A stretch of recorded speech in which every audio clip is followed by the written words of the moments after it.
सबसे पहले शिल्पी का रुख करना चाहेंगे। शिल्पी, दिखाइए इस वक्त क्या रौनक है, शिव भगवान को प्रसन्न करने के लिए, उनको याद करने के लिए किस प्रकार से भक्तों का तांता लगा हुआ है।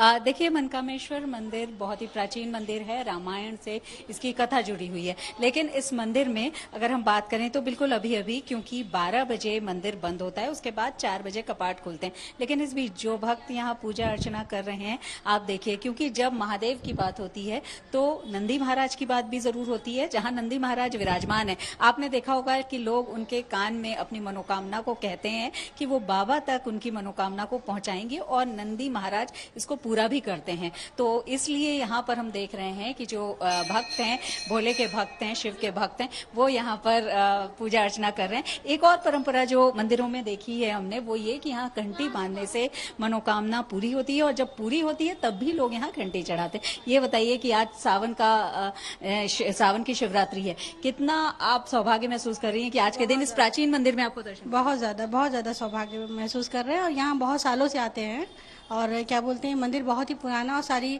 मनोकामनाएं आपकी पूरी होती हैं। सब मनोकामनाएं पूर्ण होती है। आप कब से आ रही हैं इस मंदिर? हम लोग भी कई साल से आ रहे हैं, जब से यहाँ शादी हुई आए हैं, और सारी मनोकामना। अच्छा, यूं तो पूरा सावन महीना बाबा को बहुत प्रिय है, लेकिन बाबा को प्रिय है तो माँ पार्वती को भी प्रिय है। तो जो श्रृंगार है, हम देख रहे हैं आप हरी चूड़ियां पहनी हुई हैं, उस पर भी विशेष ध्यान। जी बिल्कुल, सौभाग्य के लिए ही हम लोग आते हैं, सौभाग्य समृद्धि परिवार की स्वस्थ रहने की कामना के लिए ही आते हैं पूजा करने। स्वस्थ रहने की कामना के साथ आते हैं। लेकिन अगर बाबा की हम बात करें तो सबके मन में कोई एक गीत, कोई एक लाइन जरूर होती है। तो एक लाइन अगर आप कुछ ऐसा सुनाएं हमको बाबा के लिए। जी, इस समय तो नहीं याद है। कौन सा याद आ रहा है? नहीं, इस समय नहीं। बिल्कुल, जैसे हम देख रहे हैं कि पूजा अर्चना के लिए लोग, कुछ युवा भी हैं, क्योंकि इस समय बड़ी संख्या में युवा भी आजकल मंदिर आते हैं। ये बताइए कि सब अपनी मनोकामना लेकर आते हैं, तो पढ़ाई से रिलेटेड कुछ बात बाबा को अपनी कहने आई है? जी हाँ। आती रही है मंदिर? पहली बार? हाँ, नहीं, आते रहते हैं। आती रहती हैं। तो आज तो सावन की शिवरात्रि है, यानी विशेष दिन है, तो आज के दिन आप आई? जी हाँ, बिल्कुल। तो हम यहाँ देख रहे हैं कि अभी भी भक्त, क्योंकि बड़ी संख्या में भक्त आते हैं अपनी अपनी मनोकामना लेकर के। आप बताइए कहाँ से आई हैं? अलीगढ़ से। अच्छा, और यहाँ पर पहले आ चुकी हैं या पहली बार? पहली बार आया। पहली बार आई है, तब तो मंदिर के बारे में आपने बहुत सुना होगा। हाँ। बिल्कुल, देखिए, मंदिर के बारे में मान्यता ही है कि राम के अनुज वीरवर लक्ष्मण ने यहाँ पर महादेव का ध्यान किया था। इस वजह से इतनी ज्यादा मान्यता इस मंदिर की है। मंदिर का जो मंदिर का वास्तु है वो भी बिल्कुल अलग तरीके का है। बाहर से ही शिव के गण दिखाई पड़ने लगते हैं, नाग देवता दिखाई पड़ने लगते हैं, और इस मंदिर में कहा जाता है कि मनोकामना तो पूर्ण होती ही है। नाम मनकामेश्वर मंदिर है, लेकिन जो यहाँ आता है उसके मन को शांति भी मिलती है। सबसे पहले यही बात होती है। तो रामायण कालीन इस मंदिर को माना जाता है, और यहाँ आकर के दूर दूर से भक्त महादेव का पूजन अर्चन करते हैं। जी शिल्पी, आपके पास लौटेंगे। चलिए रुक करते हैं मनीषा का, जो हमारे साथ दिल्ली से गौरी शंकर मंदिर से मौजूद है। मनीषा, आज चारों पहर शिव की पूजा का विधान है। जाहिर है मंदिरों में जो है लंबी लंबी कतारें लगी हैं, लोग सुबह से ही भगवान के दर्शन करने के लिए, जलाभिषेक करने के लिए पहुंच रहे हैं। मुझे बताइए कि सुबह से आपने जो नजारा देखा वो कैसा था?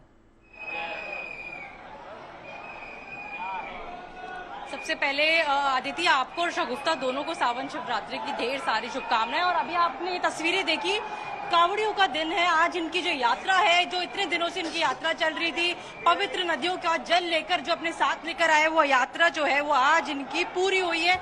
और इस तरीके से जो है हर एक शिवालय में जो है आज जो है सिर्फ कांवड़ियों की भीड़ सबसे ज्यादा नजर आ रही है, क्योंकि अपने अपने आसपास की जितने भी शिवालय हैं उसमें जल अर्पित किया जा रहा है। और अभी भी आपने देखा बम कांवड़िया किस तरीके से आए यहाँ पे, और उनको अलग से एक जगह दी जा रही है, क्योंकि वो बिना रुके उनकी यात्रा होती है। तो वो यात्रा में किसी तरीके का कोई विघ्न ना हो, कोई अड़चन ना आए, इस तरीके से उनको जगह दी जा रही है। अगर मैं बाकी श्रद्धालु की बात करूं तो बाकी श्रद्धालु की भीड़ में भी किसी तरीके की कोई कमी दूर दूर तक नजर नहीं आ रही है। 12 बजे का वक्त है आदिति, सुबह से 2 बजे से जो है मंदिर के कपाट खुले हुए हैं, लेकिन भक्तों की भीड़ में जो है किसी तरीके की कमी नजर नहीं आ रही है। यूं को पूरा जो सावन मास है भगवान भोले के प्रिय, लेकिन शिवरात्रि जो है वो अपने आप में खास है, अलग ही एक वरदान उनका मिलता है, शुभ माना जाता है। तो भक्त जितने भी है अपने भोले के दर्शन के लिए हाथ में जल और कलश जो है, जल का कलश जो है वो लेकर सिर्फ भोले की इंतजार कर रहे हैं कि कब भोले के दर्शन होंगे, कब जो है उसमें जल अर्पित किया जाएगा। यूं तो इस बार जो शिवरात्रि है वो 2 दिन की बताई जा रही है, जिसमें आज जो है शुभ मुहूर्त वो शाम 7:11 से रात के 9:55 तक रहेगा, और कल यानी 3 अगस्त को सुबह के वक्त जो है 5 बजे तक रहने वाला है। रात के 9:55 में शुरू होकर सुबह 5:45 बजे तक रहने वाला। लेकिन जो बाकी भक्त है उनको अभी से सुबह से जो है वो जल अभिषेक की प्रक्रिया जो होती है, सुबह जब मंदिर के कपाट खुले हैं, आरती हुई है, और आरती के बाद जो है सभी श्रद्धालुओं के लिए जो है वो जो भगवान के द्वार है वो खुल गए, और इस तरीके से लोगों का जो तांता सुबह से लगातार इसी तरीके की जी चलिए, तस्वीरें बेहद सुंदर दिखाई दे रही हैं।